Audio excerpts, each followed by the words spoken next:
Indian ব্যাংকের এক bank ম্যানেজারের নামে মহিলাদের টাকা আত্মসাৎ করার অভিযোগ উঠেছে।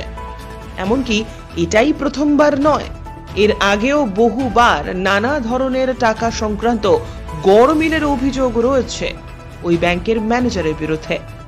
আজ মহিলা গোষ্ঠীর সমস্ত মহিলারা তার কাছে এ বিষয়ে অভিযোগ জানাতে যান এবং পরবর্তীকালে যদি উপযুক্ত ব্যবস্থা না নেওয়া হয় তাহলে প্রশাসনের দ্বারস্থ হবেন বলেও হুমকি দেওয়া হয়েছে ব্যাংক ম্যানেজারকে। যদিও ব্যাংক ম্যানেজারের কাছে আমরা বিষয়টি জানতে চাইলে তিনি একটু ভুল হয়ে গেছে বলে বিষয়টি দায় ঝেড়ে ফেলতে চেয়েছেন।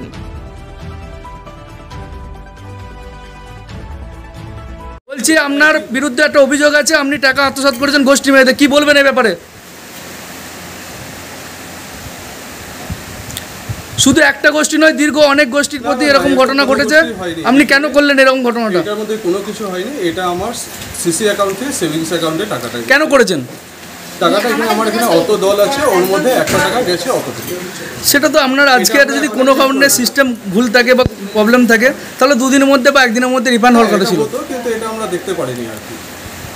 তাহলে এখন তো ওনারা বলছেন যে প্রশাসনের কাছে যাবেন বা আপনার এই যে টাকাটা এতদিনের জন্য যে গেছে ওরা ডবল টাকা রিফান্ড চাইছে, কি বলবেন এই ব্যাপারে? ডবল টাকা রিফান্ড তো না, আমার সেভিংসেই ছিল, সেটা তো ওনারা মানবেন না। ওনারা বলছে যে টাকাটা নিয়েছেন তার ডবল টাকা আপনাকে দিতে হবে। না, ওরকম তো হয় না। এবার এটা সেভিংসে আছে, ওইটা আমরা হিসাব করে দেখতে হবে, দেখে আমরা পাঠাবো, কীভাবে হয় সে ব্যবস্থা হবে। আপনার নাম পরিচয়? আপনার নাম? আমি ইন্ডিয়ান ব্যাংকের ম্যানেজার। আপনার নাম? নীল মজুমদার। বলছি দিদি, কি হয়েছে? আমাদের সুলতানপুর বিষ্ণু স্বয়ংবর গোষ্ঠীর আমরা মেয়েরা, আমরা এই যে ইন্ডিয়ান ব্যাংক, এখানে আমাদের লোন লেনদেন হয়। আমাদের দ্বিতীয় লোন ছিল, কত ছিল? 3 লাখ টাকা আমাদের লোন ছিল। আমরা আগস্ট মাস অবধি আমাদের লেনদেনের স্টেটমেন্ট বার করেছি, সব কিছু ঠিকঠাক ছিল। কিন্তু সেপ্টেম্বর মাস 23 সালের 5ই সেপ্টেম্বর আমাদের লোনের টাকা জমা পড়েছে 23,950। তারপরে ম্যানেজার বাবু ওই মাসেই 30/9/23-এ 1,40,000 টাকা আমাদের না জানিয়ে, আমাদের পারমিশন না নিয়ে, কোনো কিছু না জানিয়ে অ্যাকাউন্ট থেকে 1,40,000 টাকা উনি তুলেছেন। তারপর আমাদের যথারীতি আবার পরের মাসে টাকা জমা পড়ে 20,460 টাকা। তারপর 11/10/23-এ ম্যানেজার বাবু আবার 10 দিনের মাথায় 30,000 টাকা আমাদের অ্যাকাউন্ট থেকে না জানিয়ে নিজের মতো করে টাকাটি তুলেছেন। মোট 1,70,000 টাকা উনি আমাদের হিসাবে গোলমাল করেছিলেন। তারপর সেই টাকাটা আমাদের রিটার্ন করছেন 22/4/24। নেক্সট লোন আমাদের উঠেছে হচ্ছে 22/5/24-এ। উনি টাকাটা আমাদেরকে রিফান্ড করেছেন 22/4/24-এ, মানে ঠিক 1 মাস আগে 1,70,000 টাকা উনি আমাদেরকে না জানিয়ে টাকাটি আবার আমাদের অ্যাকাউন্টে ট্রান্সফার করেছেন। আপনারা কি চাইছেন এখন? আমরা চাইছি স্যারকে একটাই কথা বলার, যে স্যার আমাদের কার পারমিশনে এইগুলো করেছেন, কার সহযোগিতা এসব করেছেন, আমাদেরকে একটু বলে দিন। আমরা হিসাব চাই, কারা কারা এর সাথে দলে জড়িত আছে, আমরা প্রত্যেকটা বিচার চাই।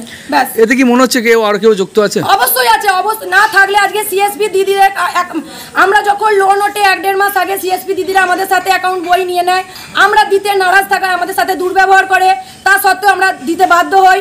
সেই ব্যাংকের বই নিয়ে নিজেরা নিজেদের মতো রেজিস্ট্রেশন বইয়ে লেখে আমরা সই করি, সেই টাকা নিয়ে ওনারা ম্যানেজার বাবুর সাথেই এই গন্ডগোলটি আমাদের করেছেন। শুধু আমাদের নয়, অভিযোগটা কার বিরুদ্ধে এখন?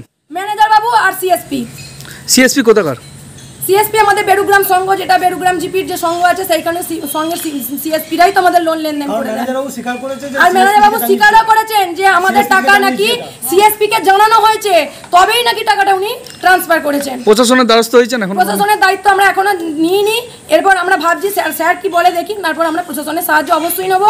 কারণ আমাদেরকে দল চালাতে হয়, প্রত্যেকটা দলকে নিয়ে আমাদেরকে, গরিব মানুষ, মধ্যবিত্ত মানুষ, কালে আমাদের করেছে, আবার আজকে 6 লাখ করেছে, কালকে 10 লাখ করবে, তারপরে 20 লাখ করবে। আপনার নাম? করেছেন এটাকে একটা সিস্টেমের মধ্যে ফেলে দিয়েছেন ম্যানেজার বাবু। আপনার নাম?